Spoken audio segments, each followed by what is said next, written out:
పడి మెట్ల పైకెక్కి గుడికేగు భక్తులకు ఎదురొచ్చే బంగారు స్వామి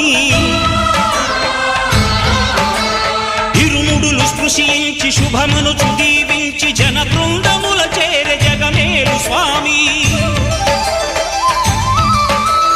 తన భక్తులనరిల్చు తప్పులకు తడబడి ఒక పక్క ఒరిగెన ఓంకారమూర్తి